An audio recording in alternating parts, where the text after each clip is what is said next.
Um, if anyone's late, we'll just click them in and they'll be missing out. But anyhow, welcome. Welcome, everybody. I'm Pierre Delancey, and I'm very happy to welcome you to this event, which is organized by the PGR Studio, which in turn is part of the Faculty of Art, Design and Media at Birmingham City University. I'm very happy to see so many of you here, and I'm sure there'll be some more in moments as I'm distracting myself with clicking admit all. We've been quite overwhelmed to see how popular this event became within days of being announced. I've spotted some tickets going not only to the UK and Europe, but also to Hong Kong and Saudi Arabia. So you're all very, very welcome. I'm going to briefly introduce this session, the series of events, before I hand over to one of my colleagues who will introduce today's session. So this event is the first in a series of 3 that's brought together under the umbrella of thinking, researching, and being online. This series of events came about from a reflection on some of the changes that the past year has brought to our research community, with archives and libraries that have been closed, with interviews and fieldworks that have moved online. I, for one, have spent the first year of my PhD study pretty much all the time in Microsoft Teams. So together with my colleagues, Vincent Obia and Amelie Dosh, we wanted to explore the situation and to use it to expand our approaches to research. While both Amelie's and Vincent's work engages with the techniques and methods of the digital humanities, many of our colleagues at the PGR Studio and in the Faculty in Art and Design have very different approaches and very different ideas about what it means to work online. So we thought that it would be a good way to reconceptualize some of our thinking about these things. On the other hand, however good we are all at scraping the web already, and this is a spoiler for today's workshop, the last year has also had a profound impact on some of the social relationships and our behaviors after we've spent a year on Zoom. So again, we wanted to spend some time thinking about this and how these new codes of behavior influence our research. So this event series consists of 3 workshops that together look at both the methodological and conceptual approaches. Today, we'll be joined by Dr. Emily McQueen and Katie Cooper, who will take us through what looks like a wild ride through some of the most useful tools of the digital humanities. I do hope that the emails you got with some of the resources that Emily and Katie very kindly shared with us did not scare you too much, and I'm very much looking forward to the session. But before we go on, I want to draw your attention to 2 further events in this series, which will change focus and talk to some of the more emergent aspects of research. On 16th of June, we'll welcome Dr. Andrew Ross, who will speak to about his research on into the internet meme as a form of political communication.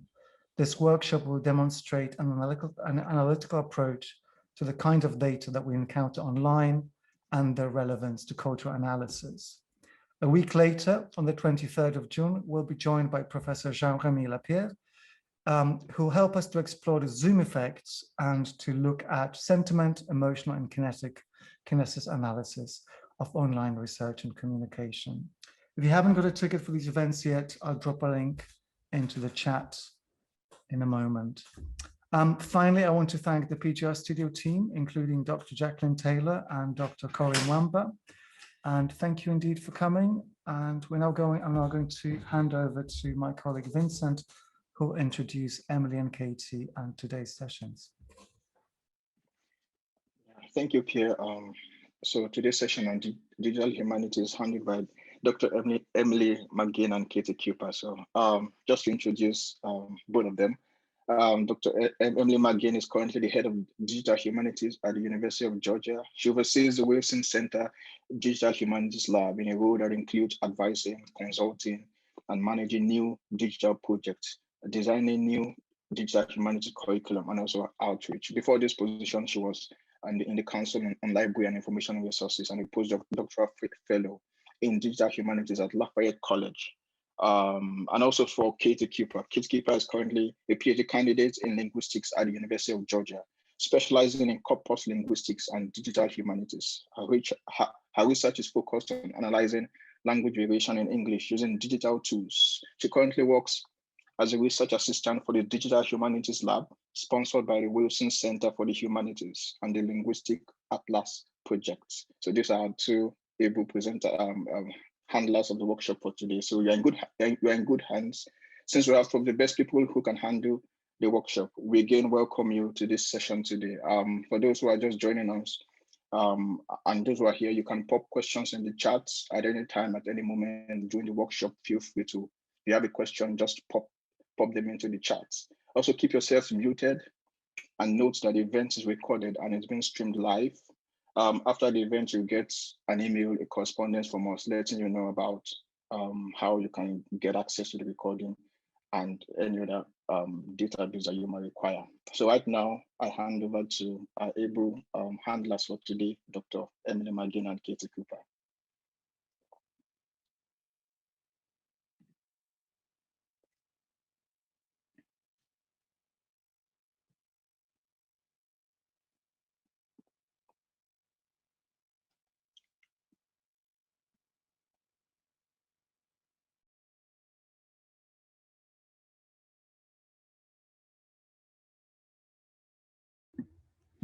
So thank you for the invite. We're so happy to be here today. So I'm Emily McGinn. I'm head of the Digital Humanities Lab, University of Georgia, and we're going to focus on what's possible through text analysis. So I'm going to do the first half, which will cover generally all of the things indeed that we do in terms of text analysis. So that may be the academic or the public, everything in between. We're going to cover a lot of ground. So don't worry about keeping up or doing things hands-on with us. You can just follow along, relax. Our goal today is that everyone will know or at least see some resonance between what we show as examples and what you're doing in your own work. So I'll do the first half.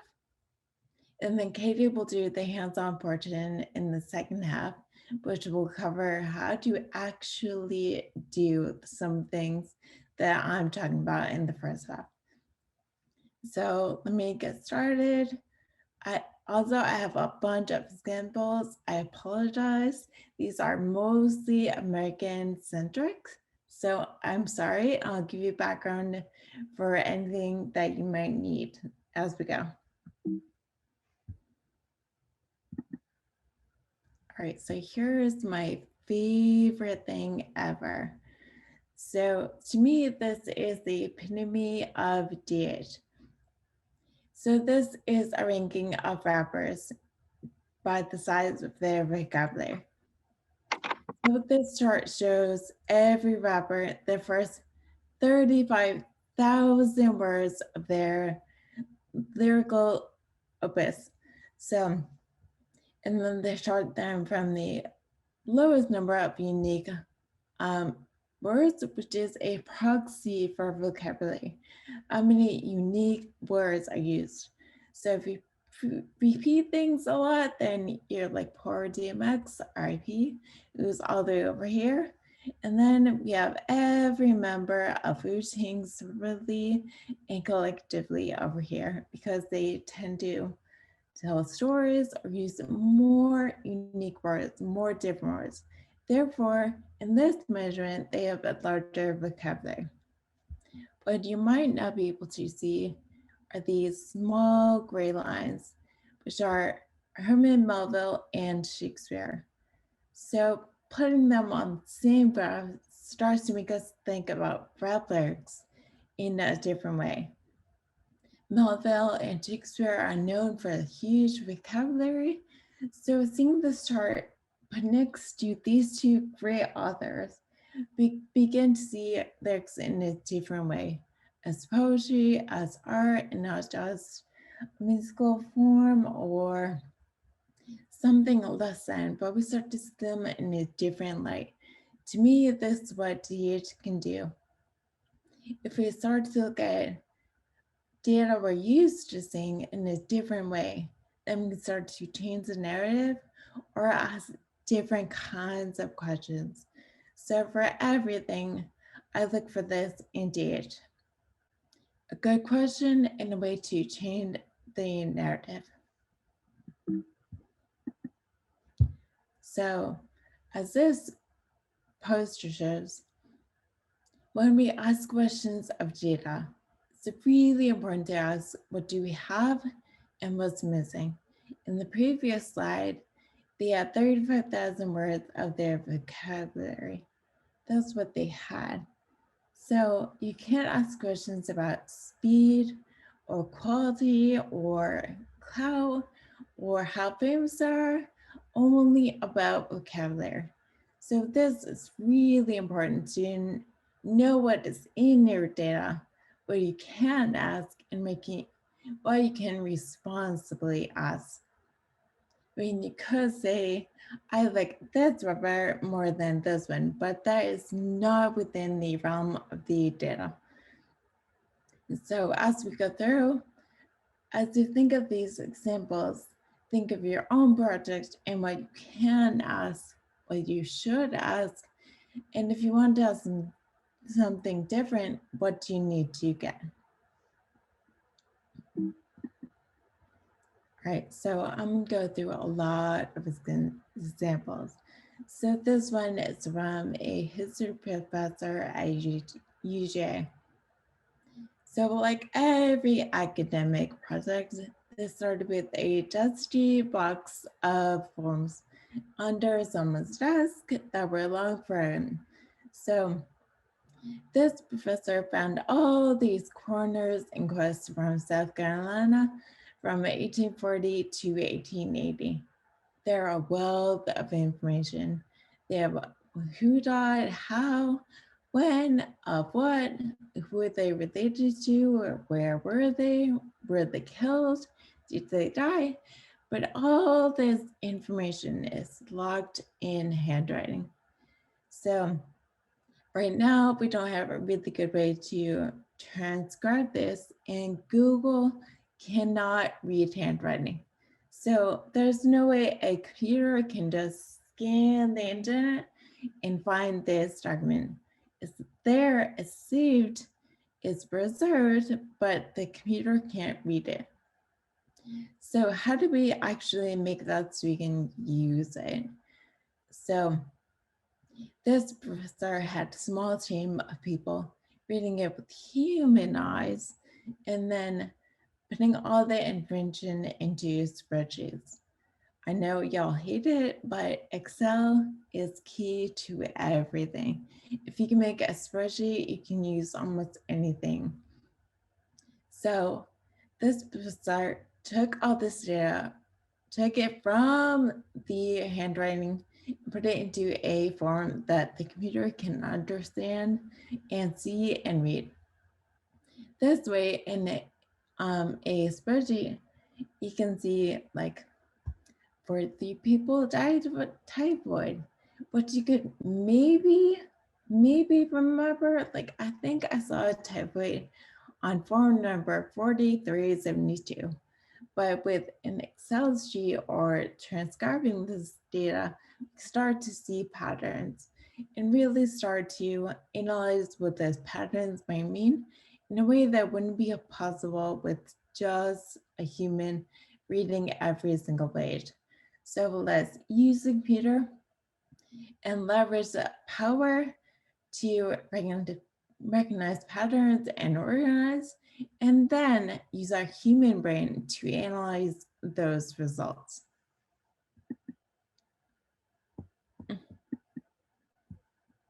So here's another example of handwriting. So we have a microfilm document from the American Colonization Society in 1842. So if you are unaware, this was during slavery in the American Colonization Society established a colony in Liberia.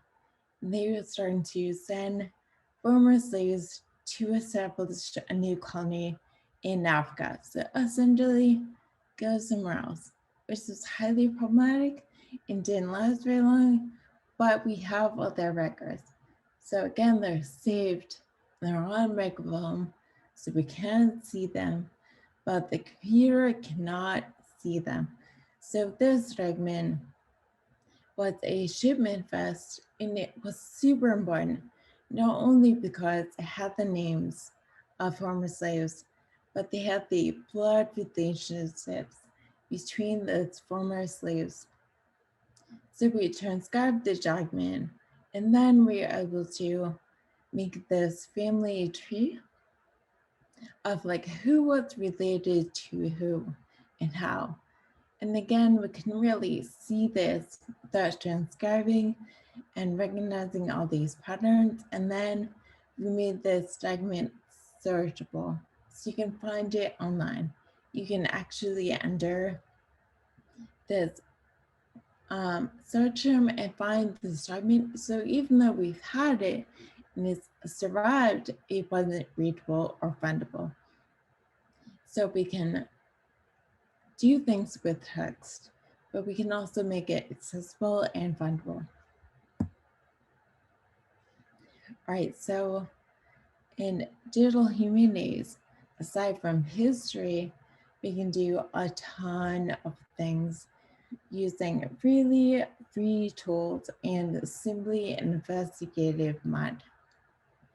So in DH, our first thing for text analysis is distant reading, which is largely attributed to Franco Moretti, who is problematic in his own way, but it means at the heart, reading 1,000 books at once rather than one at a time, maybe a few hundred over a lifetime.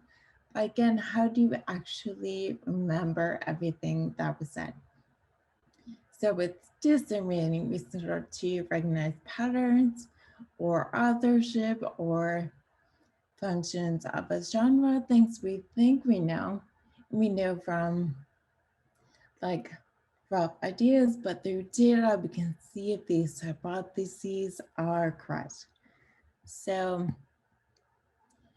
we'll start with Mark Algie Hewitt, who's at Stanford, and he did a project on the performance of character. So he took romantic novels and identified 58,000 instances of speech, which you can think of as like anything in quotation marks or the phrase for like he said or she said. And then he started to analyze what that meant. So for me, the most interesting thing he found is like, we probably think men are terrible at writing female characters, but this actually shows that hypothesis and data. And it's right. So the green here shows female speakers and the purple is male. And then these two columns are female authors and male authors. As you can see, when female authors write, they have these roughly the same representation of speech in male and female characters. When men write, women hardly ever speak. So it's a much smaller percentage. Again, we can think that, but we couldn't really see that or know that without this type of huge analysis. Again, he's from Stanford. This took a team in a long time. So don't think DH is quick or a shortcut. It often takes longer, but you can ask different kinds of questions of older materials. So a more public project is the State of the Union. So Mishra and Benjamin are these people, but they do the same thing for fun because they can.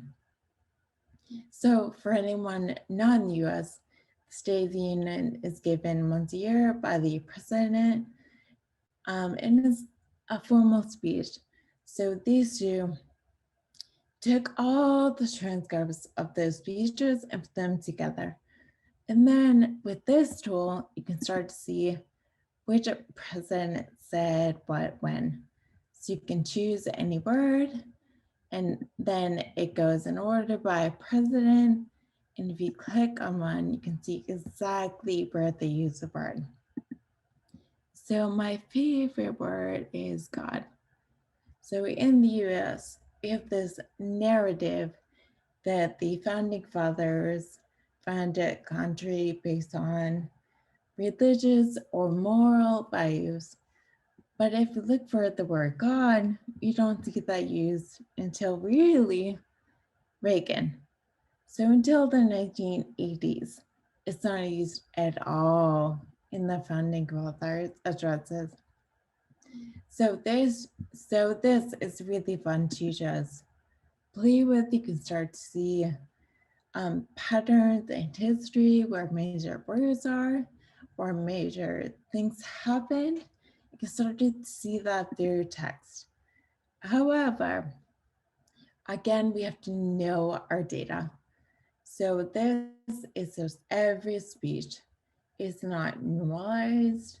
So if you had a 2-term or 3-term president and just talking about FDR, then you have 3 speeches, not just one, or 2 speeches, not just one. So this data isn't normalized for that. And we're looking for, as students like to point out, the word is God, not religion. So you don't have these variations, but you could do that. So if you're looking for that, this is a good place to start, but be careful what's in your data and what's not, and be really transparent about that. All right. The next thing we often do, which Katie will share with later, is topic modeling. This, it's really complicated, but can be really useful. So topic modeling creates a probabilistic model where which words probably show up near other words. So if you run this 100 times, you will get something different than if you run that 1,000 times. So it's not an exact science, it's not, but how likely are words to appear next to other words. This is one of those things that gets a lot of buy-in, and it sounds fancy, but the analysis is really difficult. It's up to you. It's really up to the researcher to analyze and start to group things by things they think are important, or to analyze the topics. As we'll see, you just get a bunch of words. Like these 10 words probably occur together. Are they the same? No. So it's up to the researcher to really do their homework and do that analysis. But I do think that making Kaufman's projects quantifying Kissinger is a really good example. She took every written memo and transcription of telephone calls that Henry Kissinger made, and then she topic modeled them. So which documents went together? What were they talking about? Was there a difference between what was written and what was spoken? So these are the kinds of things she went into the project with. But as we see in this graph, there's a cluster called laughter, which is weird. So knowing her data, the word laughter was in the transcriptions of the phone calls. Like a stage direction, laughter was in brackets. So every time Kissinger laughed, it was transcribed as laughter. So from this graph, Mickey Kaufman decided to say, hey, what's up with laughter? These are really, really trying times with, you can see Soviet, Mideast, Israel. You start to see all these really difficult political and violent times. Why is Kinzer laughing? So she wants to see if that laughter meant if he would laugh with certain other leaders or about certain things, but not other things. So this can start to shift the narrative about Kinzer and how close he was to other people. So I think this is a really good use of top mood modeling in a way that you would never, ever see that cluster laughter without doing this kind of graph. So it's useful for her. And I think that's really important to pick the right kind of graph or the right kind of analysis for the project you're trying to do. All right, so now we're getting lost. Again, we're covering a lot of ground. So don't worry if you feel lost or overwhelmed. With resources for everything. But network analysis is graphing the connections between people, artists, movements, anything that could be new to them. How did they actually interact? And this can be useful to rewrite the narrative. Who's erased, who's left out, who did we entirely forget about in history, but was actually there. So huge project was 6 Degrees Francis Bacon. So this was a huge project, but this was meant to see who was actually in Queen Elizabeth I circle, who was in King James circle, who actually knew Francis Bacon. Like, was he running to people? Did he visit them? How did they know each other?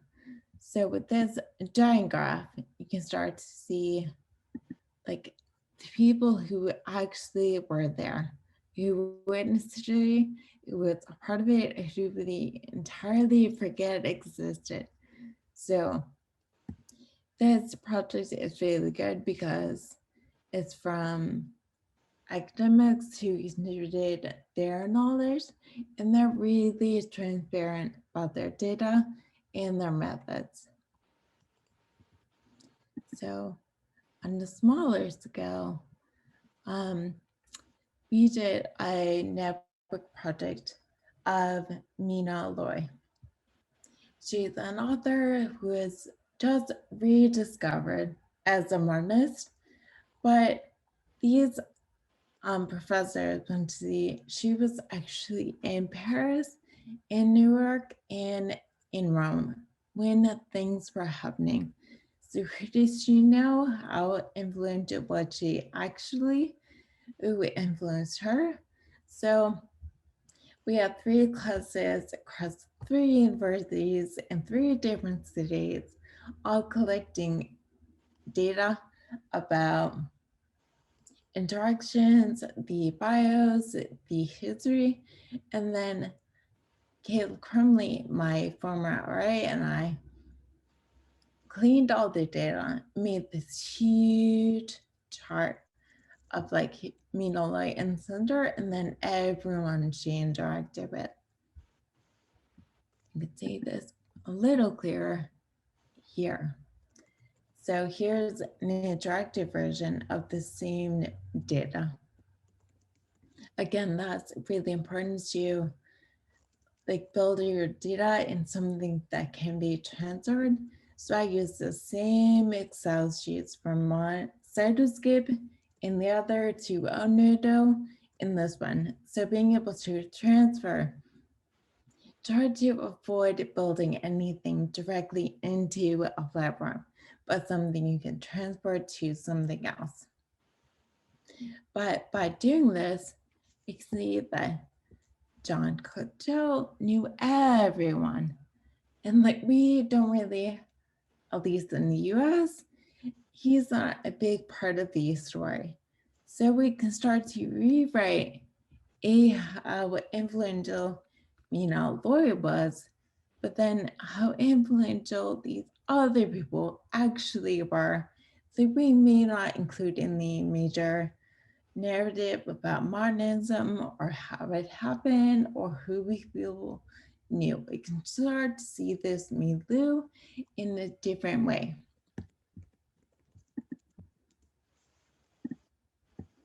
Right, I swear I'm almost done. So if we look at DH, how is that being used outside of the academy? So most of the things I've shown you are from researchers, they're from academics, but this use of data is getting a really huge influence in journalism, in creating oral histories, and doing curated collections online. So I want to show you a few examples of how this kind of approach, these kinds of methods can be used to do normal things outside of the higher ed. So let's start with ESPN. For those not in the US, this is entertainment and sports programming network. So the New York Times took, they took the transcripts of Sports Center, which is like sports news, and it's very American, so it's loud, and there's lots of yelling, and there's lots of dudes, but it's on all the time. So this project wanted to look at what words we use over and over and over again. Are there patterns in the way they talk about sports on SportsCenter? And probably not surprising, they found words related to war. So explosive, weapons, downright offense. So you can see bomb, again, weapons. And these are football players. Like they're not actually in the army. So the more you hear these words, the more this narrative gets entrenched. So seeing this kind of pattern, you will start to hear these words over and over and over, and you'll start to hear them in a different way. And you'll know when this narrative is actually happening in a way that you maybe wouldn't notice without calling attention to this pattern. So this older, I think it's really useful in the way repetition and speech really talks about and creates a kind of narrative.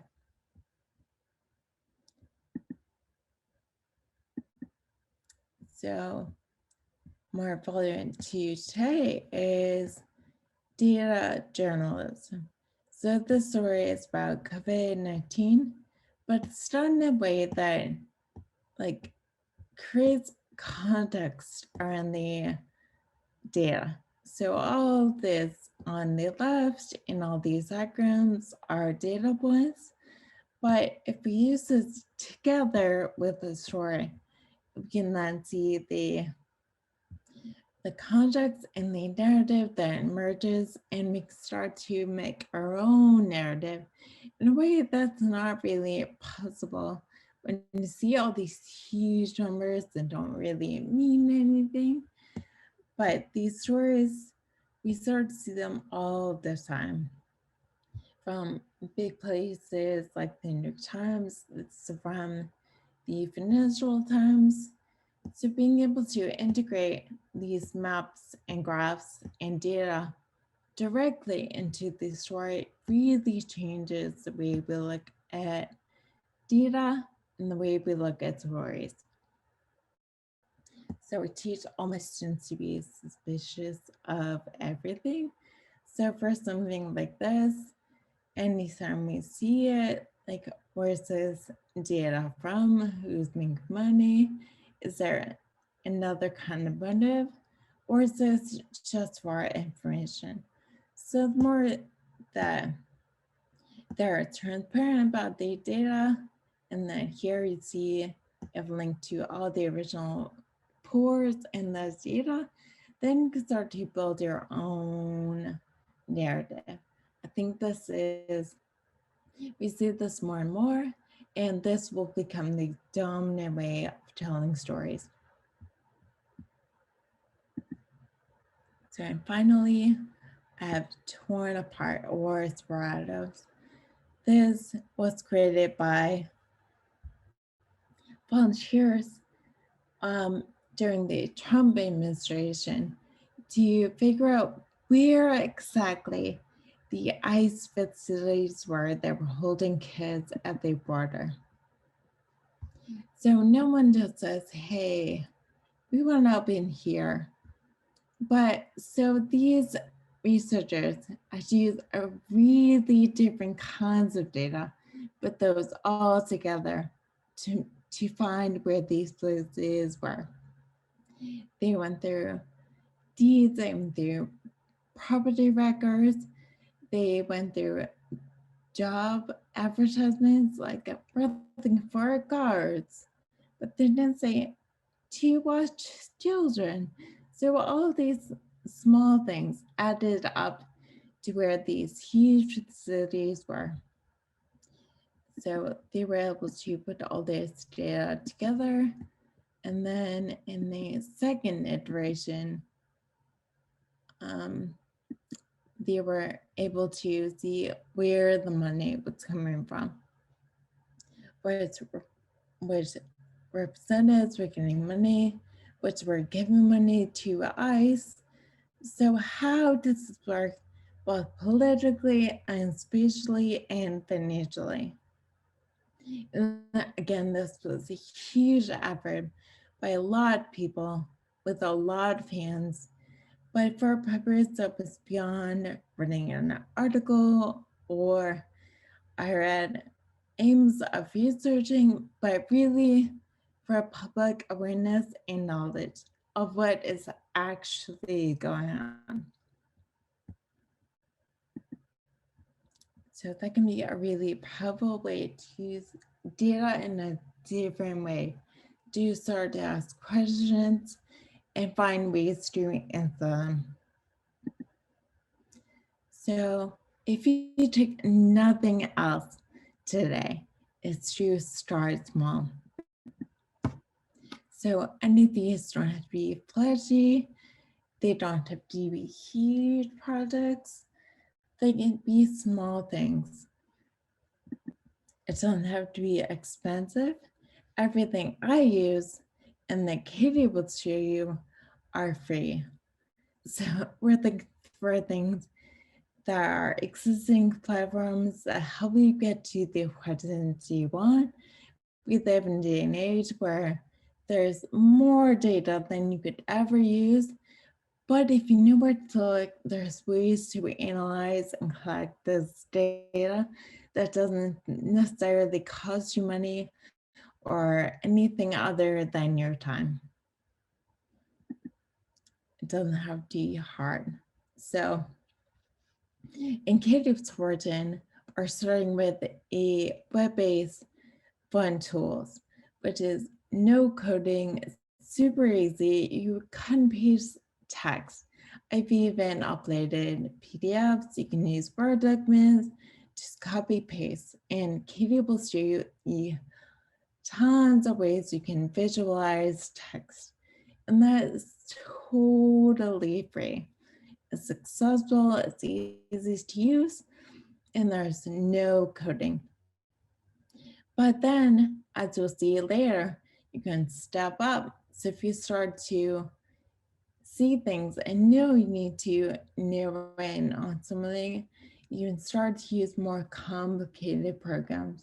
So start easy and start small.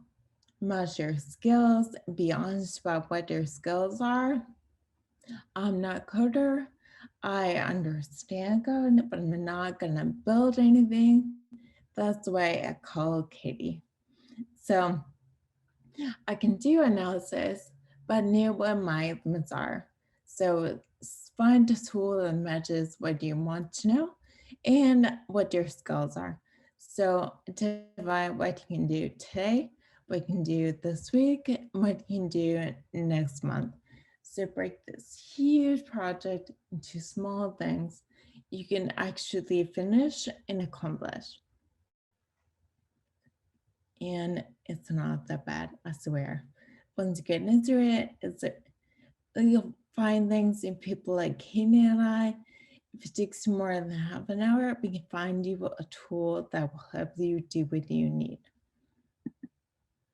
So I think that's it for me for now. I know I've covered a lot of things, but if there are any questions, I'd love to take them now.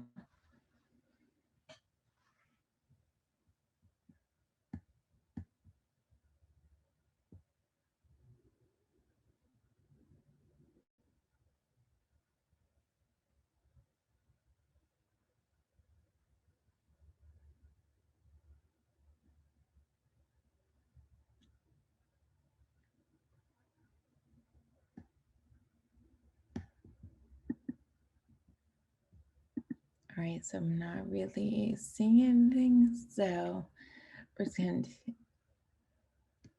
take a short break. Pierre, do you want to talk about the break, and we'll come back with Kitty doing a hands-on portion?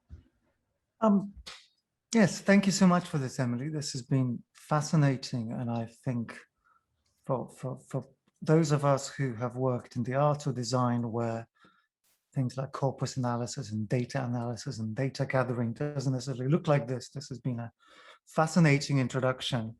So I have a question that kind of stems from something that I'm doing myself. We were joking earlier that looking at your materials has now landed me with a lot of extra work because I was considering doing a little bit of web scraping and data analysis, which Katie will address, I understand, in a moment.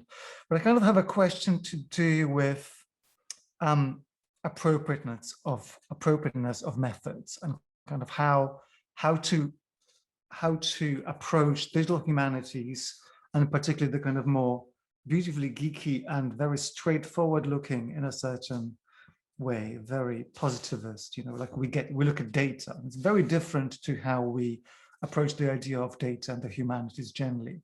So how do you approach knowing when data is the right way to go, and how do you evaluate these particular methods in comparison to other humanities methods? So it's a very open-ended question, but I think will be very important to a lot of our participants to, having been excited about what you've shown us, to really think where to take it next and why. So my PhD is in comparative literature, nothing to do with years at all. So, but in this way, I think of data as everything. So data can be text, it can be photos, it can be actual formatted numerical quantitative data, it can be anything. So to me, it's thinking about scale more than data. So if I want to look at like 2 or 5 books, I can do that. But if I want to look at 500, I can't. So where did the limits of my own brain stop? And where do I need the computer to do what it does? So if my question starts to get beyond what I can handle personally as human, then I start to look at other ways to get to that question.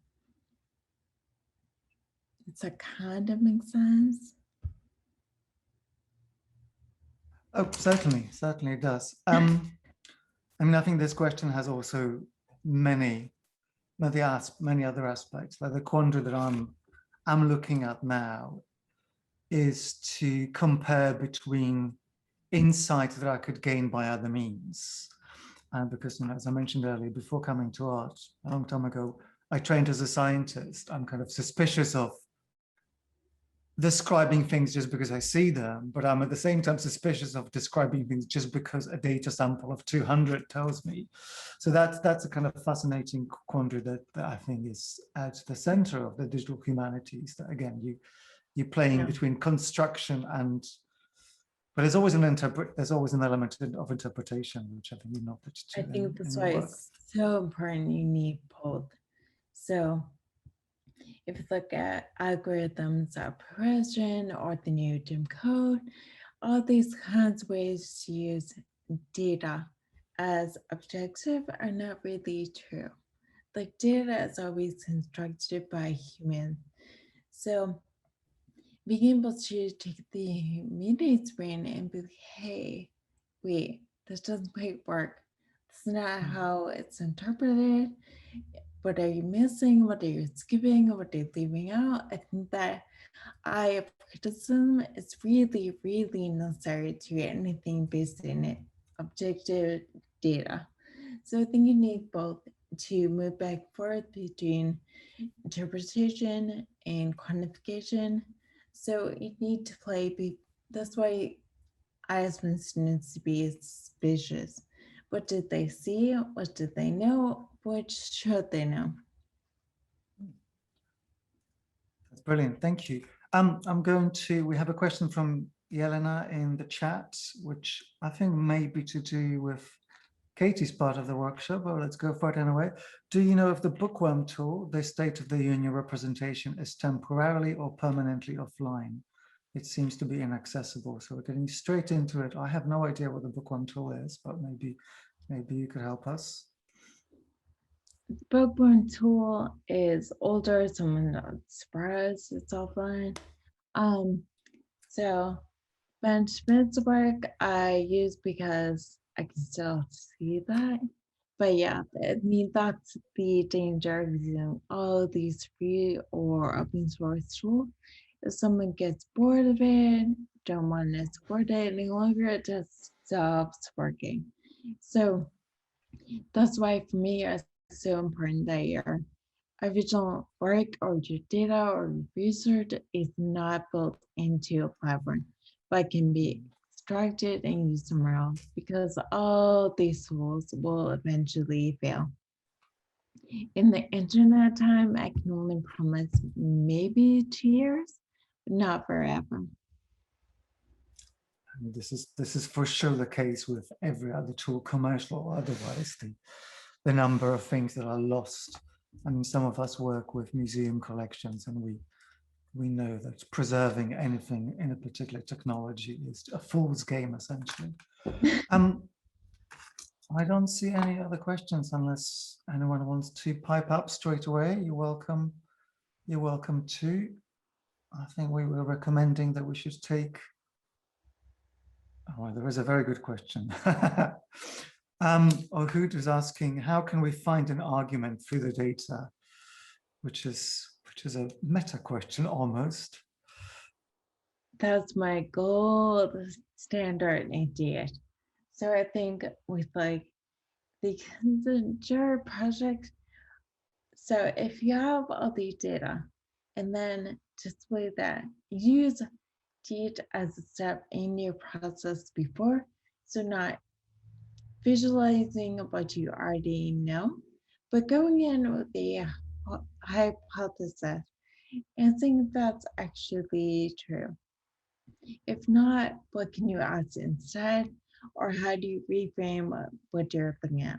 So think with the Consider project, seeing that word laughter is really a good example of how you can ask a question only after seeing the example of the data. You would never see that anywhere else.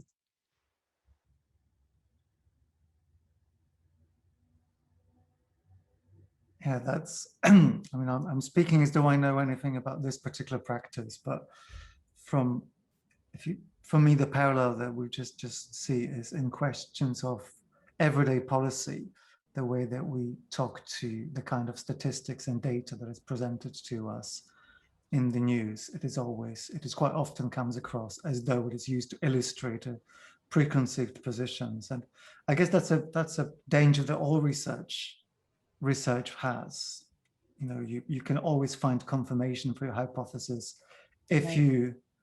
you look in a particular way. But I think Ohud follows up with the idea that if you can always find something within a large, you can always adapt a question to whatever it is that you see in a large amount of data. That's why I think it's really important to stay true to what you want to know. So why are we looking at the data to begin with? If you're just looking at data, yeah, you can find any question you want. But to start with a hypothesis or looking at a specific data set for a reason, stay focused on what you want to know. And it's fine if that's not right, that's still an answer. So don't shy away from what you thought it might be, just because it's not really confirmed. A no is still an answer. That's a very good thing from data science and from science in general. No is still a good answer. I can't see anyone else waving their hands right now. So Emily, thank you so much. Should we have a 5 or so minute break? Is that going to leave us enough time? All right, well, it is now 3:22. Let's aim to be back here at 3:27, which means that everyone is going to be a bit late, but let's aim for 3:27. Go in and grab a cup of coffee. If you haven't downloaded all the things that we have recommended that you might want to download, I suggest it's probably too late to start panicking about that now, but maybe if you could find a way to tune yourself into clicking around and programming, even if you've never heard of it, this would be a good moment to get into that zone.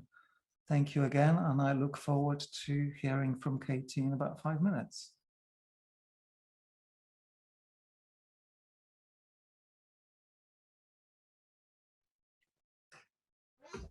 How precise do we want to be? It's been 5 minutes on the dot. Unfortunately, there's no way of telling whether anyone is actually listening to us in this space. But I might use this as an opportunity to plug our last event in the series from Jean-Marie Lapère, who is going to be talking about the Zoom effect. So if you come back and join us on the 23rd of June, you might find out what to make of the void, the fact that 40 or so of you are maybe not even here. Anyhow, I hope you are, because you're in for a treat from Katie. Oh, Jacqueline is here, thank you. Yeah, if anyone wants to come and say hello, at the risk of being slightly impertinent, I would love to see some faces as you gradually become terrified of the things that Katie is going to show you. No, I'll stop now. Thank you, welcome back, and over to Katie.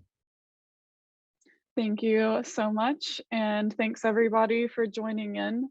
So we have, as Emily just mentioned, a lot of ground to cover, and a lot of ground to cover as well for our hands-on portion today. So I just wanted to briefly go over our first tool that we will learn today.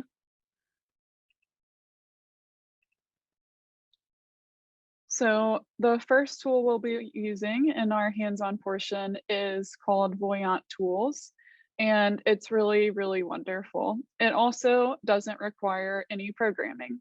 So if you are not interested in using any programming, then this is the tool for you.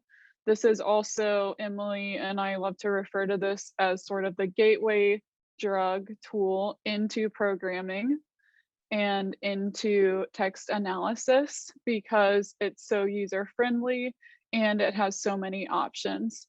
So Voyant Tools supports also many different languages as well as English. It includes a lot of options for not only using the data sets that they have built in, but also for uploading and creating your own corpus or database of language. So it supports uploading PDFs and plain text files, as well as preserving metadata or data about your data. So that's really great. And then it has many different options as well for analyzing your data, including regular frequency analysis, topic modeling, which we learned about earlier, keyword and context, and other options also for visualizing your data. So great, let's go ahead and get started with it. So let me exit the slideshow. And again, feel free to follow along and do this on your own computer, or you can just watch me and have a play with it later. Oops, and it's already at the beginning. So you'll want to just go to voyanttools.org. Are we good? Can you guys see everything? Okay, great. And then you can see here, immediately you have the option for creating your own corpus. Today, we will create several corpora, but first we're going to use a classic, which is Jane Austen's novels, which they have built in. If you would rather use Shakespeare's plays as you're following along, you're welcome to do that. So you'll just select Austen's novels and then click on open. And you can already see immediately that there are many, many different tools and options for visualizing your data. So the first thing I want to show you all is right here. It's the summary tool. I'm going to use this slider box so that we can see it a bit better. So this is in the bottom left corner. You can see that Voyant automatically summarizes and describes everything that's going on in your data set. So we can see that the Austen novels corpus has 8 documents, Jane Austen's novels. We see the total number of individual words and the number of unique words, so different words present in the total corpus. If you scroll through this summary tool, you can see that there's also a lot of different options as far as comparing across the whole corpus and by different document. So we have options for comparing by length, by density, so unique words in the text, also average number of words per sentence, and most frequent words and most distinctive words. So you can see here we have the top 5. Mr. is actually more frequent than Mrs. in total. Did y'all know that? I did not. And then we've got also distinctive words, which compares each novel across the total corpus. So it's a type of keyword analysis. And perhaps not surprising there, the distinctive words are mostly different character names. You also have the option to use this nice little slider as well to expand the number of words and the context in each of these. So if I slide it to 30, you can see we get even more frequent words, as well as the keyword analysis is expanded too. Cool. So now we're going to move to the keyword and context tool, which is over here in the bottom right corner. You can see the term is in the middle. We have Mr. And then we also have the document level information. So what year and novel is available for this keyword and context. We've got left terms to the left of our term of interest and words to the right of our term of interest. So let's look up a different word. I was interested in how often lady occurred in all of the novels. And y'all can see here at the beginning, there's an option for using this regular expression, which don't worry if that term sounds scary or confusing. It just means that the star is allowing us to look up any word that has the form or word lady in it. So it'll bring up other tokens as well, like ladyship and ladylike. If we use the regular expression, let's just look up regular lady. Okay, cool. So you can see here, you also have the option to expand the context. So we have 10 terms on either side. And then also you have the option to choose what documents you want to select. So you can go to the scale radio button and change it. So say I'm interested in comparing Emma, love and friendship, and persuasion, and then you can select those. So if you are creating your own corpus and putting this in here, you will have those options as well. Another really helpful thing is that you can export any and all of these tools in Voyant. So by clicking this export window, it will open it in a new tab for you. And keyword in context is really useful. It's very useful for learning about discourses in a text so that you can see how a particular word is being used. And this allows you to give a scan of even more keyword in context situations and save it either here or on your own computer for further analysis. Okay, cool. So let me show a few other tools in Voyant.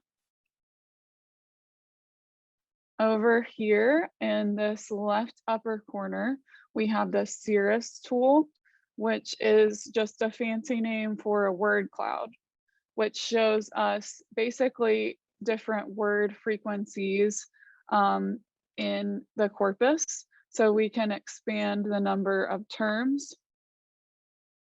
So you can see Mrs. and Mr. are bigger because they're more highly frequent in the corpus. You can also select, let's look at Emma and see what the most frequent words are in Emma. Okay, probably not surprising that Emma is one of the most frequent. So you can see that word clouds aren't necessarily exact, but they also provide an interesting visualization so that you can do a quick overview of what's going on in the corpus or in a particular document or set of documents in your corpus. Great. So let me show you another option. For each tool, you can select this slider button that says define options for this tool. If you click on it, you'll see this option for stop words. A stop word list is pretty common practice. I'm sure you all have used this before, but basically you can use it if you're more interested in the content words or looking at discourses. If you're really wanting to know more about function words or grammatical terms or phrasing, you may not want to use a stop word list, but that's really up to you. You can edit your list in Voyant tools by clicking edit stop list, and then you can add in different words. You can also delete words in their built-in stop word list. And again, they have this for all the different languages which are visible. I'll show you guys on the help page in a second, but you can edit your stop word list for each of those depending on what you need for your analysis. Okay, so I'll show you another cool visualization, which, well, I'll get to that in a second, but the other tool we're going to use today, you have options for doing all of these things in that tool as well. Okay, so if you're like, I'm not sure about this Voyant tools, then stick with me because I'll show you another option. Okay, so here we've got this links tool, which shows us collocations or words that co-occur together. And it also is visualized by frequency. So again, you can see that Mrs. and said, they co-occur together, and they're also very highly frequent because they are larger in this word network. We can look up, let's look up lady again and see what's happening with lady. Look, you have the option to use the regular expression form again as well too. Cool. So it allowed us to look up multiple words as well. And again, you can expand the context for this too, and we'll get even more words. Let's get crazy and do 25. Wow. See, it's pretty cool. So thankfully, Voyant Tools has a user interface, and that just means the data dashboard that we're on right now. And you get to control what is going on for each of these analytical tools. Okay, there's two more tools that I wanted to illustrate for y'all this morning. The first one is showing document trends and relative frequencies. So actually, before we do that, I want to show y'all just the term list, which is also something we'll do in R today.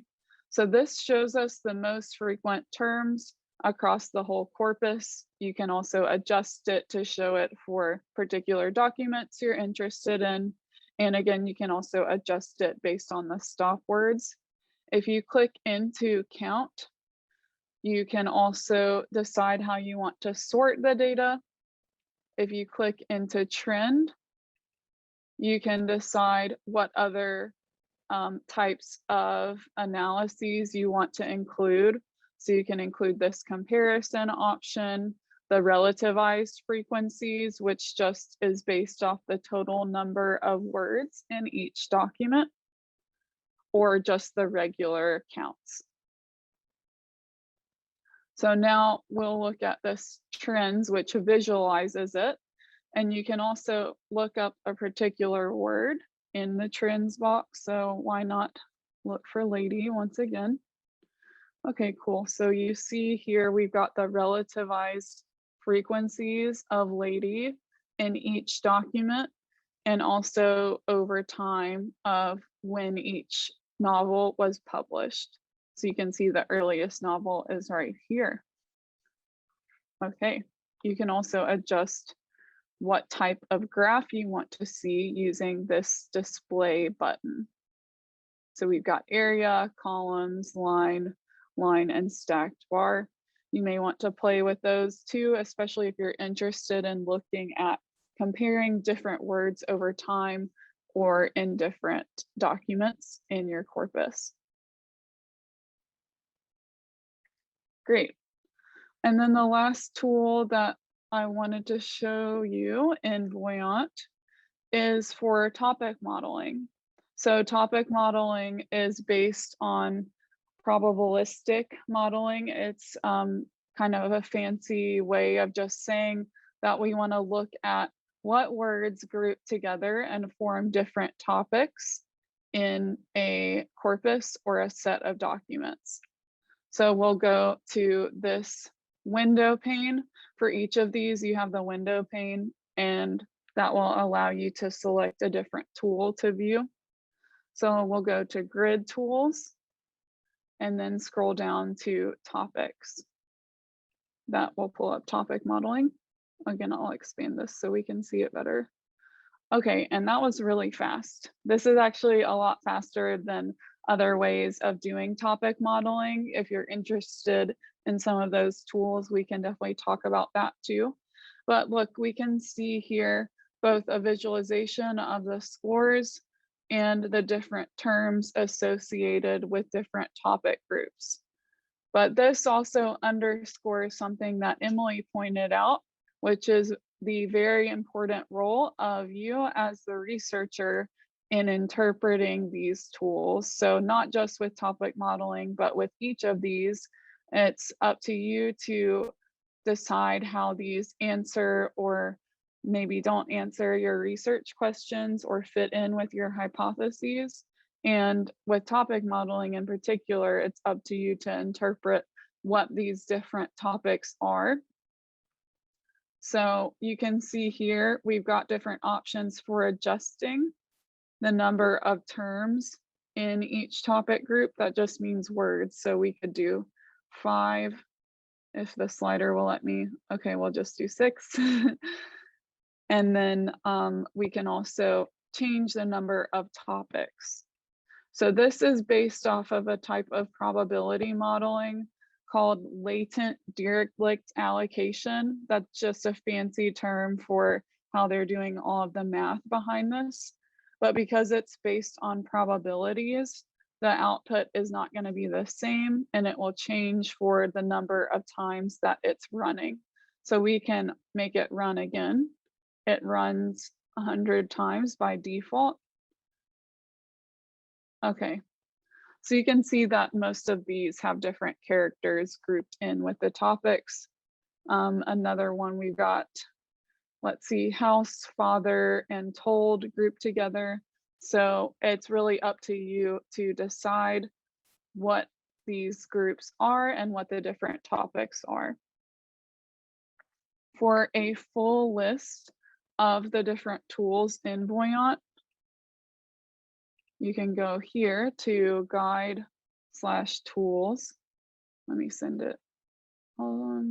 Yeah, I'll send it in the chat right quick.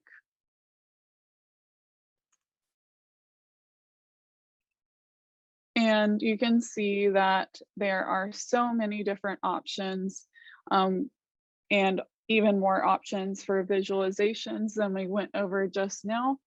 You've got bubble lines, which is similar to something we'll be doing in R in a second, which visualizes the frequency and distribution of specific words in the corpus, and many more. So have fun with it and enjoy. And you can also always go back and follow along later, since we'll have this recorded, if anything was confusing. So now let's go back to our PowerPoint.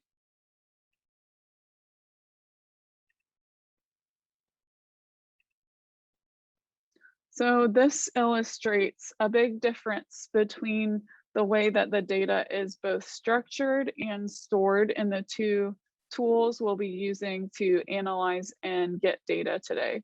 So you can see here, we've got how Voyant Tools is reading in and structuring the text of Jane Austen with this Project Gutenberg ebook. You can see it has the full text. It also has data about the text with the year and when it was downloaded and everything. And that is what Voyant is working with. So whatever language you're working on, whatever different types of text, you can put it all in that initial dashboard I showed y'all on Voyant Tools so that you can analyze your data. Whereas in R, it's a little bit different. It may look a little scarier, maybe not. You can see that it's stored here in a data frame. So it's basically like a spreadsheet or a CSV file where everything is stored in different columns and rows. And here we have what we are about to make in R, which is a download of different tweets about Jane Austen so that we can compare it to our Jane Austen corpus. You can see it has everything, including user ID, the screen name, as well as the text of each tweet. You can also see here where it says calls, that's the number of different columns. There are many, many columns with all of the corresponding metadata about each tweet. And below, you'll see how it's stored in this particular object. R has specific conventions that you as the user get to control by just typing different lines into your console and your R script. So that's why we'll be using RStudio today. And you can follow along the instructions with installing both R and RStudio in our handout on the webpage. Let's see. And also, before we move on, you'll want to make sure that you keep all of your data, as Emily mentioned before, yourself and in its basic initial form before you start doing your analysis, because different tools change, tools update, and you'll want to make sure that you have copies of your data as well. Okay, so here are some of the different packages we'll be using today in R. And packages just mean they're different libraries of tools that you'll want to use for both analyzing and getting your data. So we'll be using R-Tweet, which uses the Twitter streaming API application program interface to get tweets from Twitter. It also has a lot of different options that you can use if you have specific things in mind that you want to get data from Twitter. We'll also be using tidytext, which is really helpful for doing frequency analysis like we just did in Voyant tools, and also for working with another package called ggplot from the tidyverse in R, which you can use to visualize the frequency data, word networks, and others. We'll also use Quantata, which is a corpus analysis package, but it also supports document term frequencies, term matrices, which you'll basically can use to run different things like topic modeling on your data. And you have other options for analyzing correlation and other things as well. And yeah, let's see. Okay, we'll get to that in a second. So if you want to follow along, if you want to just watch, you're welcome to. So we'll go ahead and open our RStudio window. Okay, and then if you want to run these as well, you'll go ahead and select this new file button and open a new R script. So I am running all of this in RStudio, which is just our development environment. It's very useful. You can use base R if you want, but that's what we'll be using today. So the first thing we need to do is load all of the package libraries so that we can run all of the different functions to get and analyze our Jane Austen Twitter data. So you have the option to select this run button, or if you're using a Mac, you can just type Control-Enter with each line to run the different packages. Great. So now I have hopefully all the packages loaded for today. There may be some we need. Okay, so let's go ahead and get our data from Twitter. And we're going to create a corpus based on the keyword #JaneAusten. So what's everybody saying on Twitter about #JaneAusten? And R-Tweet is just one option that you can use for getting data off of Twitter. If you want to get more data, I highly recommend applying for a Twitter developer account, and that will allow you to get lots of data, which will be very helpful for analyzing. And Twitter really wants to help support researchers. So as an academic, you should have a leg up with getting the application approved. And using this R-Tweet package in particular, you have different options for getting your data. The first way, you can use the search tweet function, which we're about to do, to get different tweets based on a keyword. And you will have a pop-up window open that will ask you to say, yes, this is me running search tweets, basically. And with this method, you won't be able to get as many tweets as you would with a developer account. So that's why here I have this argument n equals 35 so that I'm only getting 35 tweets because I don't want Twitter to block me. Okay, so make sure that you only include a smaller number of tweets today or they might not let you work with it. Okay, so let's go ahead and get our data. Here you can see I'm using this arrow, which means that I'm saving this object from the function search tweets into a data frame called Jane Austen. And you can call this whatever you want. You could call it, I don't know, green. Okay, so that's just how R works so that you can save your data in an object. Okay, so to run it, you can either click the run button or Control Enter. I'm searching based on hashtag Jane Austen. I'm not including retweets, and I'm pulling out 35 tweets. Yay, it ran. Great. So let's check it out using this view function. You can see this looks very much like what we had in our PowerPoint. You've got the user ID, the screen name, the text. We've got hashtag Jane Austen in here, some emojis, and many more columns. So play with it, check out all the different columns that are here. Great. So I also wanted to show you different options. You can search for a specific keyword. You can search for a phrase. This is not a Jane Austen phrase, a Bronte phrase. Instead, reader, I married him. And you can also search for multiple keywords, hashtag Jane Austen and hashtag Bronte. And again, with all of these, I would recommend also adding in that n equals so that you specify the number of tweets you're gathering, since I'm assuming that you don't have your Twitter developer account set up yet. And that will be great.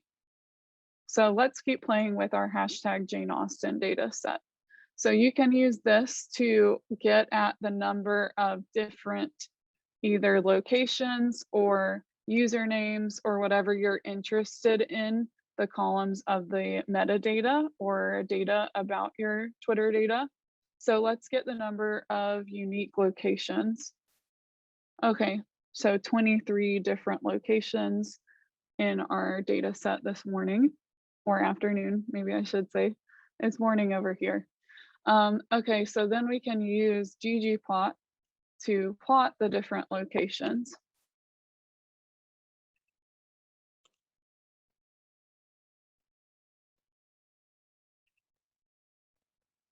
Okay, so we've got locations in hashtag Jane Austen tweets.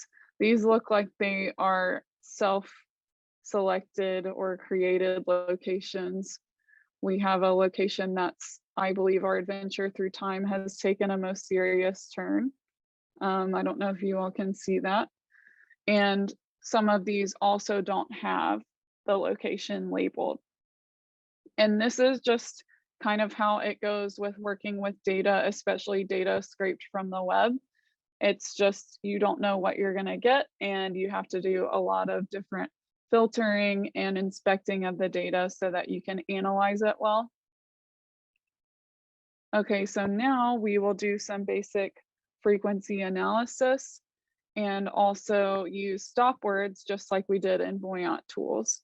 So I'll go ahead and just copy and paste this all over. And this is also using tidy text.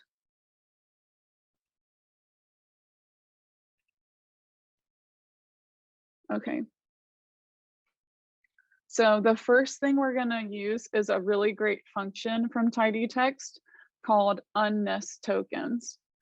And the way this works is it takes in the name of the column that you want to put all of your words in. So I'm just calling it word. The name of the column from your Twitter data set that has the text of the tweets in it. So text. And then you have the option to use this token equals tweets. This is the tokenizer, so how the text of your tweets are being split. And tidy text has one specifically for Twitter, so you can use that or take out that setting. So it uses also this piping function from dplyr to tell it that we're going to use our Jane Austen data set. And I'm calling it tidy tweets. You can call it whatever you want.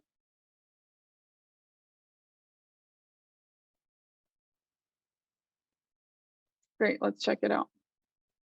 Okay, now we need to find our word column, which is going to be all the way at the end. So there you have it. We have all the words split out so that we can then look at the frequencies. Pride is a very common failing. Hashtag Jane Austen is the first one. Okay, great. So Now you also have the option to subset the data, which just means kind of minimizing it to specific columns in your data frame. So we could just say, actually, I only want to know the screen names of the people who tweeted these and the individual word tokens. So you can use that using the groups function and then view it. So we've got screen names of everybody who actually tweeted these. Okay. Great. So now let's get our frequency counts. You can do it based on the groups or tidy tweets.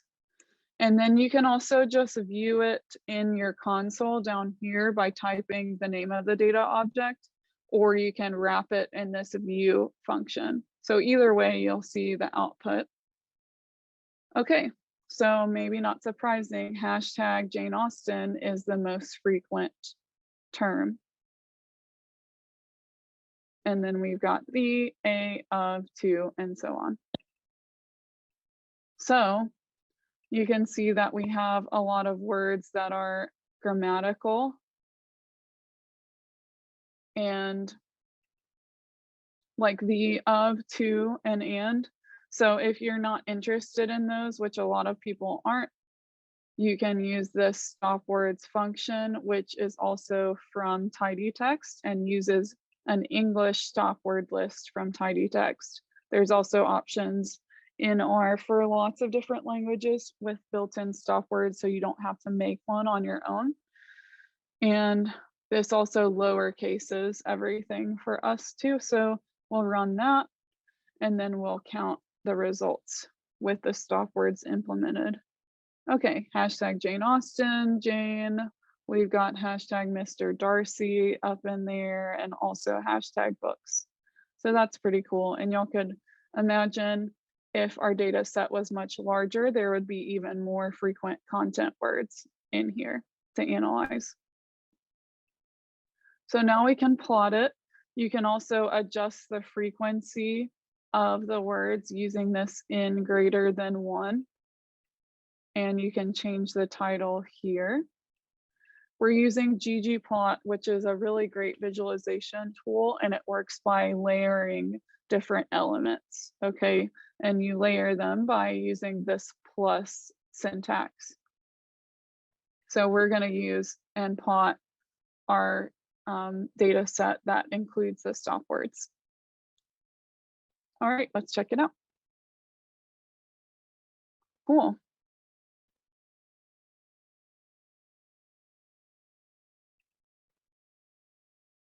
Okay, moving on because we still have more things to check out. This is just adjusting the visualization based on frequency. So it's the same thing. Okay, now we're gonna do some in-gram analysis, and in maybe computational linguistics and other areas, this means different things. I'm just referring to looking at different phrases and frequencies of phrases in the text. So you can look at bigrams, which is 2 words in a phrase, trigrams, which is 3, and so on. And we can do this and get bigrams to also do a network analysis, which is interesting to look at with Twitter data and social media data too. Okay, so we'll get our bigrams using our Jane Austen data set. We're going to use our unnest tokens once again to get bigrams from the text. And you can see n equals 2 is the setting we're using to tell it we want 2 words. Okay. And if you scroll to the end, we've got pride is a very, and so on. Okay, so here are different bigrams in the tweets. And now if you want to visualize these in a word network, then you have to separate out the individual tokens from the bigram. And also this is just one way of doing these things in R. There's many, many different ways to get at these things. So My way is not like the right way or the only way, it's just a way. Okay, so this has it separated as well as the frequency. And now we can visualize it. This is using gggraph, which is basically a program or a library that works with ggplot. Okay, it's one of the libraries we loaded. Okay, so you can click zoom to see it. And here we've got our word networks of the different bigrams that occur together. You can imagine with a larger data set, this being far more interesting. Okay. Forging ahead, let's use our quantata package to create a corpus object and then do some more analysis.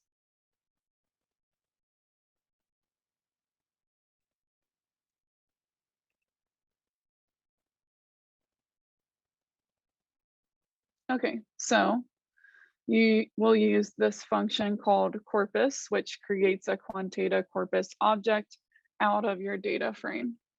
So we'll create our Jane Austen corpus, call it what you want.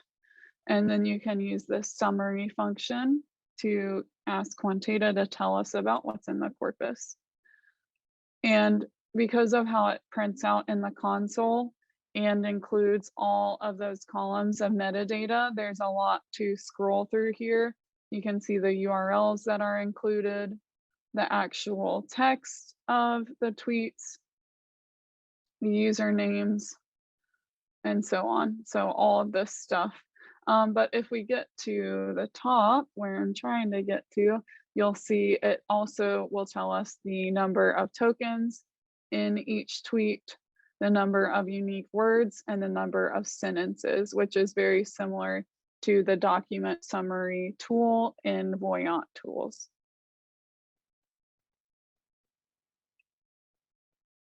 And you can see also that the way Quantata is interpreting this is that each tweet is its own text. Okay.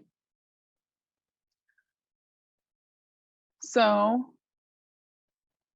we also have the option to look for specific words.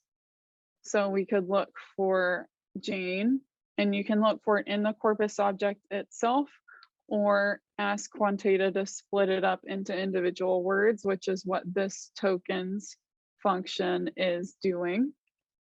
So we'll run that and then do our keyword in context, and then we can view it. Okay. Again, this is very similar to Voyant tools, and you can see that there's probably some different languages as well in here, as well as emojis, which is kind of cool. You can adjust how many entries you want to include, and it also tells us the document level information.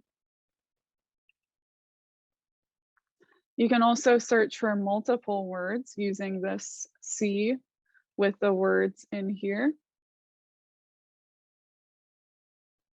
You can also adjust the window, so the number of words on the right and left of the word you're interested in. And you can also look for a phrase using the regular expression value type. So you'll add in this argument value type equals regex and add in the star to tell it to do a regular expression. Okay, so you can see the output is there at the bottom, or we can save it in an object so that we can use the viewer.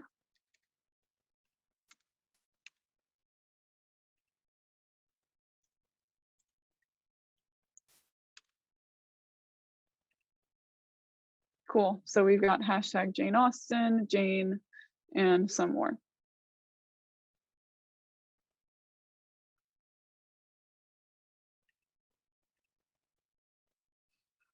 So you can also create an X-ray plot, which is similar to, I think it's called the bubble lines tool in Voyant, that allows you to look at the distribution of a token And you might want to play with the settings some more, because this one will show you the distribution in each of the tweets. So I'll just let y'all see it. You can let me know how you like this chart. So we've got the dispersion of Jane in each text. Okay. So you can see how frequently it's occurring. Again, you could imagine this being probably cooler with a larger data set. You also can look up multiple terms for your pattern for the X-ray plot as well. Okay, so now we're gonna create a document feature matrix, which is pretty common practice for analyzing your data. And it gives you a basic structure of a matrix for doing topic modeling. Sometimes it's also used for sentiment analysis, document term correlation, and others. Today we'll use it with the topic models package. So actually, if you don't have the library topic models loaded, you'll want to add that now.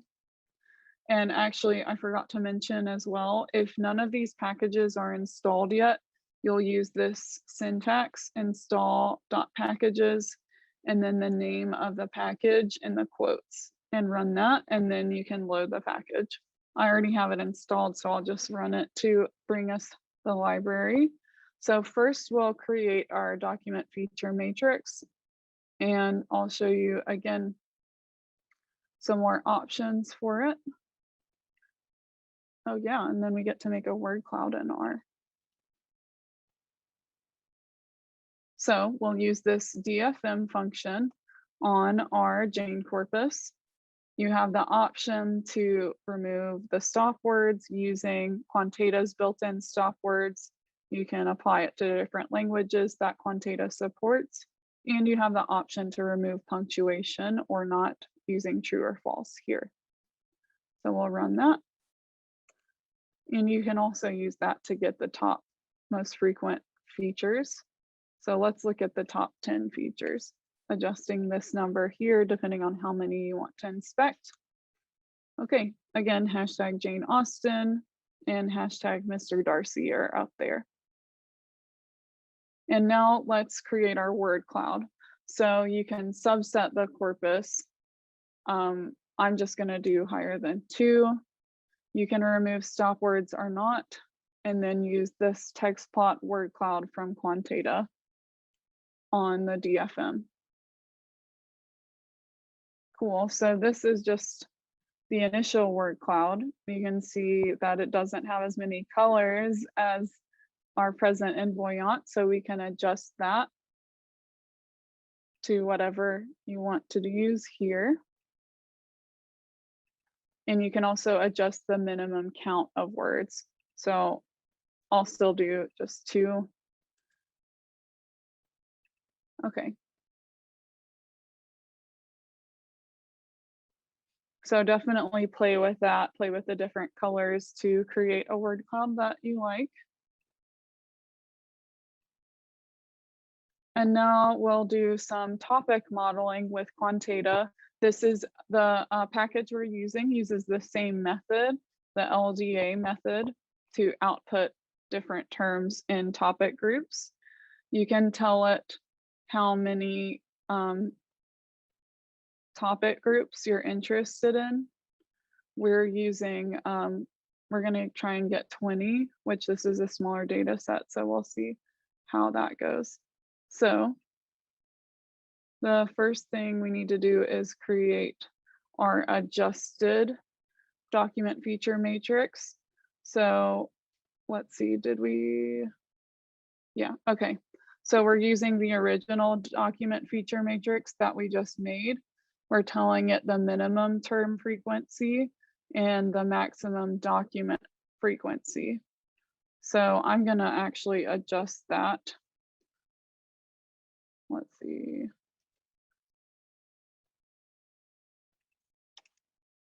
Since we got 35 tweets.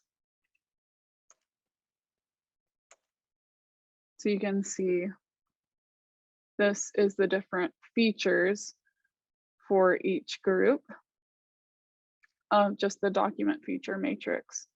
And now we'll run the topic modeling package on our adjusted document feature matrix to get out 20 different topic groups from our corpus of tweets. Okay, and now let's get the top 5 terms per topic. Okay, you can see these are probably emojis, but it looks like it supports the R emoji, and it put those together. We've also got hashtag Elizabeth Bennett and hashtag Mr. Darcy together. Very smart, very interesting. But as you can see, it's still up to you as the researcher to interpret these. You can adjust the number of terms per topic that you want to see using that. And another package that I would encourage you to check into if you're really interested in topic modeling is playing with the STM package, which also you can use to add in elements of metadata for your topic modeling. Okay, and the last thing that I would encourage you to go home and try is use the Reddit extractor package to get data from Reddit.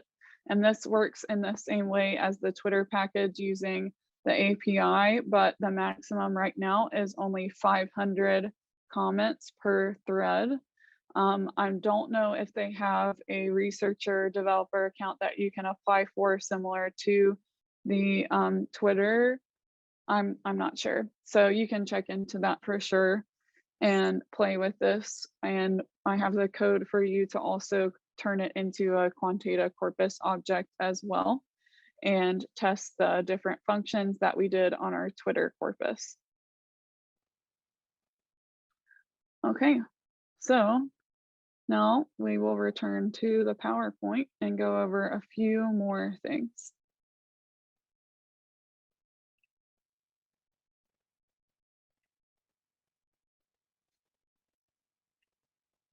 So maybe you don't want to use the data that's in Voyant tools. Maybe you don't want to use Twitter or Reddit data, but there's lots of options for getting your data. You can get data from the Linguistic Data Consortium. Some of these actually, unfortunately, you would have to pay for, but you should definitely check into it if you have a specific research question in mind or something you're interested in. Also, Kaggle.com includes many different data sets on a variety of subjects, including Instagram data and many others. The Stanford SNAP project is meant for network analysis, and the network repository is also for that and compares different data sets. So check these out. If you didn't really enjoy using R today, well, there's still more options for you. Here is a long list of them, and some of these work more with specific social medias like Twitter. It looks like the top 5 all are for using Twitter data. And then if you want to look at Facebook data, you can check out digital footprints. Info extractor is another method for web scraping. It's not maintained anymore, so definitely check into that before you use it. And then if you want data from Instagram, you can use Snoop Report, which has free accounts for researchers.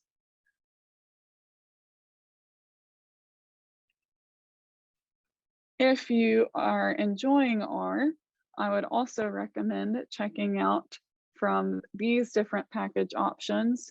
Again, there's more, including StreamR and Twitter for getting data from Twitter.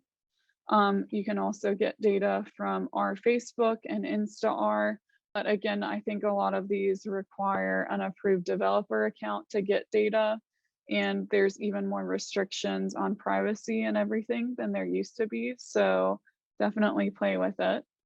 If you want data from specific web pages or websites, you can use this XML2 and rvest, or rcurl and rselenium, which work really well together for that purpose. So Pierre, these are for you. Great, let's see. And you also have options for using Python. I definitely recommend it for both text analysis and for getting data. So Spacey and NLTK are two of my favorites. If you're working with other languages, then probably the Polyglot pipeline or library. And also, let's see, which other one? There are several of these that work really well with multiple languages. NLTK does too. So definitely check these out. These all have links to different tutorials as well, so that you can play with it and create your own data sets to analyze. Python also has lots of options for web scraping too, including the Facebook SDK data scraper, the Twitter scraper, Reddit scraper, Tweepy for getting data from Twitter. And then also, if you're into using the command line, you can use the URS tool to get data off of Reddit, or Mazda if you are using Windows to get social media data. There's also this Chrome plugin, which you can use from your Chrome browser to get and harvest website data. Beautiful Soup, Scrapy, and Selenium all work really well in Python. Scrapy is better for really large data sets, while Selenium is supposed to be more beginner friendly. And again, rselenium is the same thing that runs in R. So if you'd rather use R, you can do that as well. So now it's our challenge to all of you. What can you do today to change the narrative? What can you do today to ask good questions and apply this to your work? And it doesn't have to be big, as Emily said, it doesn't have to be fancy or expensive. Start small and start today. Thank you all so much for listening, for joining in, and please don't hesitate to reach out if you have any further questions, if you want to collaborate. We are here to help. And also, R in particular has a worldwide network of researchers that use it. So if you're having different issues or questions, you can always reach out and get help.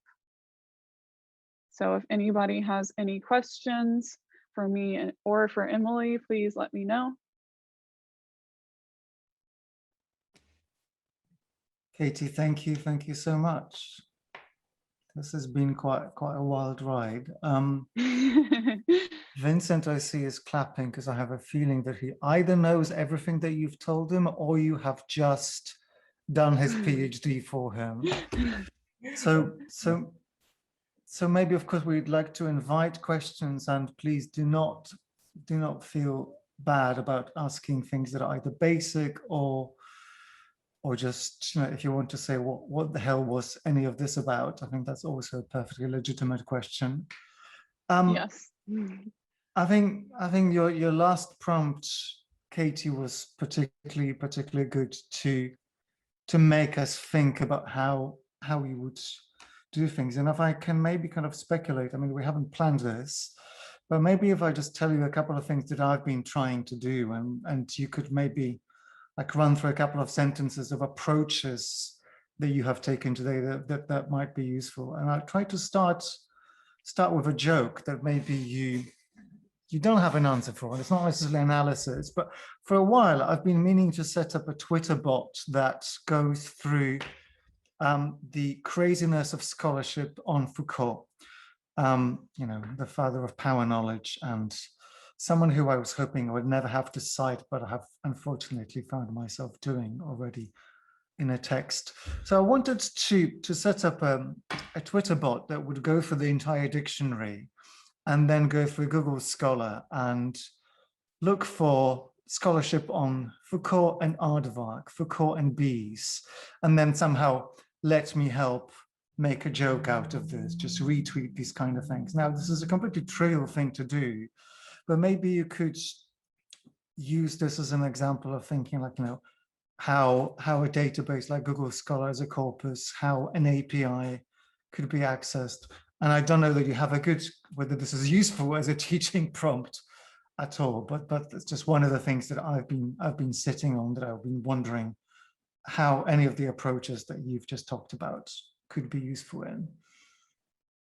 Yes, absolutely. I definitely think using R or Python would be easier for that. And I would recommend that everybody immediately go and apply for their researcher Twitter developer account right now, because you're not going to want just 30 tweets on that, right? You're going to want to be able to get as much data as possible. With getting data from Google, I think it can be trickier, even though they do have a lot of different options for researchers as well. So I'm not quite as familiar, even though I know that you can absolutely use really anything on the internet to build and create your own corpus.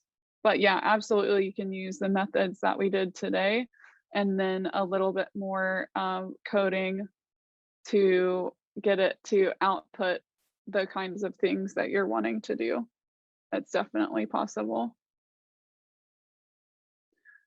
Okay, great. I see another question. Is coding a must? No, it's not coding a must. That's why with Voyant Tools is a wonderful option. Knowledge of coding is not essential, but I do recommend it. And as someone who also, my undergraduate degree was in literature, and as I came into linguistics and was more interested in language variation and corpus methods, I kind of had to get into it, and it's really valuable and important. So I promise you, if I can do it, you all can absolutely do it. Yes. Can you recommend maybe a way to bluff your way into this? I think there's quite a few layers, and Voyant that you showed is kind of brilliant because it does 100 different things for you, and then you discover which one may be useful and you can go and further develop it. But I'm someone who went through quite a lot of text and data analysis in the age of Excel, which I think also helps to develop an understanding of what it is that you might want to do with these things. So maybe could you give us some pointers of how to get started if one doesn't want to get overwhelmed with any of these techniques? Yes, definitely. I would say, let's see, it's definitely useful to start with Voyant, and then from there to play with different things. There's also many tutorials on our website and just available more widely on the internet, even on YouTube. You can just YouTube about different data types in R and watch a video and have people explain it. Yeah, Emily just also sent a link to Programming Historian, which is very useful for different introductions. They have things split out into little articles explaining about different data types, different methods, both in R and Python and on the command line. So definitely check those out. And you can also check out our tutorials as well. From the DigiLab, we've got some that are more specific to text analysis and other things. So the resources are out there. And also, if it does feel overwhelming, that's okay. Just take it, like Emily said, what can you do today and what can you do one day at a time?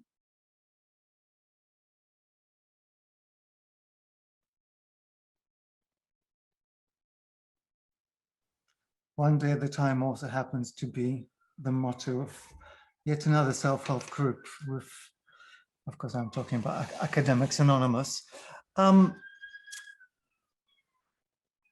We have about 1 minute. It would be wonderful if anyone felt brave and actually asked a very specific question and used the wonderful resource that we have in Katie and Emily if you have a burning problem, if you want to code something, or you're stuck in a script and you need a doctor, now is the time. I'd also personally be interested to hear a tiny bit from Vincent. Sorry to put you on the spot, but I know a bit of your research, which does involve scraping Twitter. So it'd be maybe interesting for others to hear your journey with, which I think you've gone through all the things that Emily and Katie have been talking about, but you have done it perhaps without the help. And that might be useful to illustrate how that actually builds research from scratch if you don't come equipped with all the techniques. Yeah, exactly. Just listening to Emily and Katie speak. I used Python, and coming in as a researcher, I also wasn't used to scripting or coding and using all of these programming tools. So for some of you here who are scared of attempting, who this workshop might be overwhelming for, it's just something for you to know that, yeah, I guess everyone goes through that. What I did was to start watching tutorials, approach some data experts, so to speak, and then learn the lessons, how to use Python, because my research deals with gathering or scraping Twitter data to analyze topic modeling. So listening to topic modeling from both Emily and Katie, topic modeling, sentiment analysis, and all of that. So how all of these things reflect opinions on particular activist cases that I'm dealing with in my research. So yes, I guess that is just to let those who might be feeling overwhelmed about all of this. And I think it's also useful that we are sending the recordings out. So I find it, it's better for me to go through on my own, just follow, pause and play on my own. So another advice that those who are feeling overwhelmed might want to take home.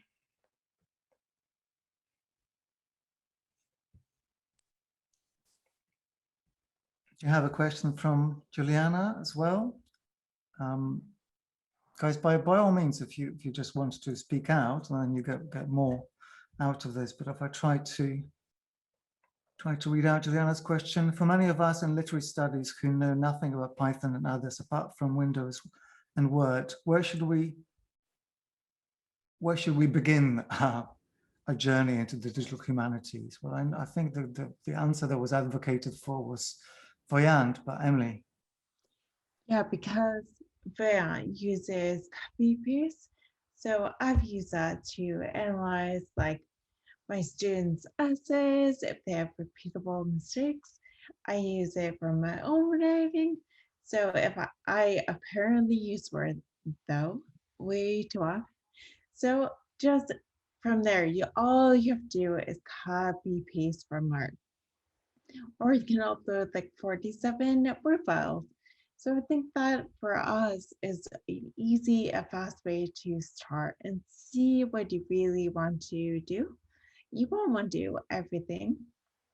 Not everything is useful to what you're doing. Just start small. So copy paste, I think using Word or plain text or PDF, something that's familiar, then you can step up to something more complicated. But don't start with something complicated because then you'll get discouraged and it will take you forever and there'll be lots of tears. So start with copy paste and do what feels familiar to you.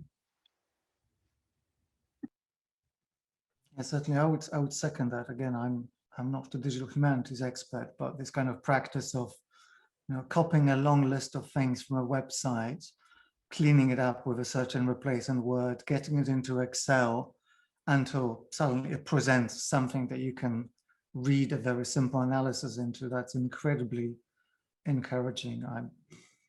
Again, it doesn't give you that kind of thing of like, here's 10 books, please tell me what's inside them, so my research is done for me. But I think the one other thing that's to mention that's for me super encouraging in all of this is that all these tools that you're mentioning are actually to a great extent world class. So I mean, I know this from an artist who I used to work with. Tools like sentiment analysis, which you probably see, I'm not like that sophisticated. I mean, they're not, you know, the techniques. This is stuff that you can get to within a couple of months of work. These are things that determine algorithmic tradings on stock markets, and they determine policy, and they determine, you know, what governments are doing. So by the time you get to this, you really are getting to, I mean, for lack of a less cringeworthy term, to the cutting edge of what it is that the world knows. Maybe we'll do another workshop on artificial intelligence in which all of this knowledge is completely irrelevant to us. Am I missing any questions here before we wrap up? Someone posted Arswell, which is yet another, which I don't actually know what it is, but do click. Just to say, we'll put all of these resources in well, they're all on Emily and Katie's departmental website, but we'll also copy them onto the PGR Studio website where you found this event. And just to finish, many, many, many thanks to Emily and Katie. Thank you so much. And I'll say we've got a month to come back to our next workshop on the 16th of June, which will show us a slightly different approach to this kind of analysis, but by all means do come with your own experiments. Emily and Katie will probably not be there, but it will be lovely to see what you've got to. Thank you so much. And my thanks to Emily and Vincent, and also Jacqueline and Corey, who have helped to make this event happen. Thank you so much, everyone. Goodbye. Thank you.